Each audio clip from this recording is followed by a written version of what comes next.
And following the inquest for us in Melfort is the CBC's Jason Warwick, who joins me now. Jason, today we heard testimony from one of the first RCMP officers to arrive at the scene. Tell us more about that.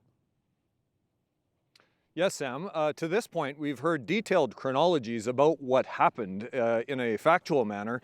We've also heard from some community members and family members over the last several months. But this is the first time we've actually heard from a police officer who arrived at the scene first, and we get it through their point of view. So Constable Tanner Maynard was testifying today here at the community center in Melfort. He described one harrowing scene just after he arrived at James Smith Cree Nation on that morning of September 4th, 2022.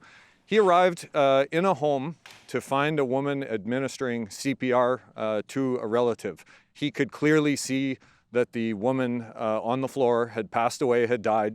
But he encouraged the relative to continue to give CPR, to continue to give medical care, because he said in his experience, it's much better for families to cope long-term if they feel they've done everything they possibly can. So as he continued to try and help these families medically, safety-wise, emotionally, he realized that he had to make the very difficult decision to leave them in that state and go to the increasing number of calls that were coming in from other homes. And so as he drove, and as his partner, who he was separate from, drove to many other locations, the calls just started coming in faster and faster and faster about more and more reports of people being wounded or being attacked. And he realized that this was no longer about treating and helping people, it was about tracking down an attacker. This was an active scene, and it just quickly became very chaotic, he said.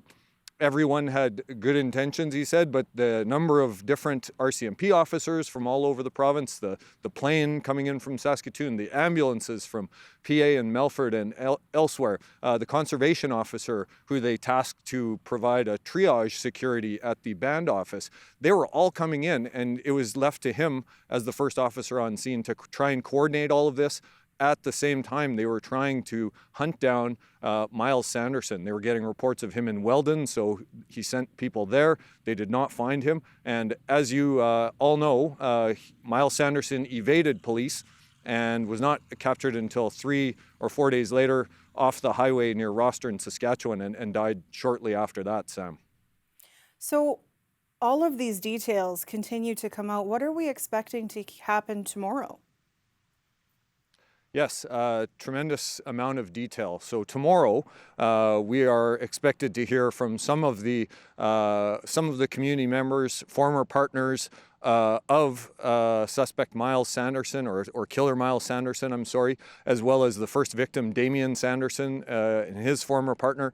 So we should get yet another perspective that has not come to light to this point, and all of these puzzle pieces, as one person referred to them today, will hopefully complete a picture which will give all of the information that some of these families are seeking, but also learn in the future how to prevent things from happening. As you said before, there are mixed feelings though, so we'll see how the week progresses.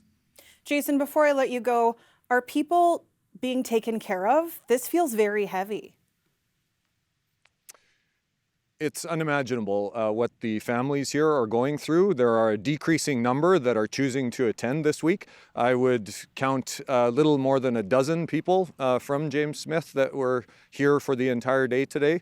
Many chose not to attend because it's traumatic. Whether they want to hear the answers in a summary form from an official or not, many of them do not want to be here. There are leaders here, there are community support workers and elders who are taking care of them, and they are clearly taking advantage of those resources in private rooms off of the main auditorium, Sam. Thanks for this, Jason.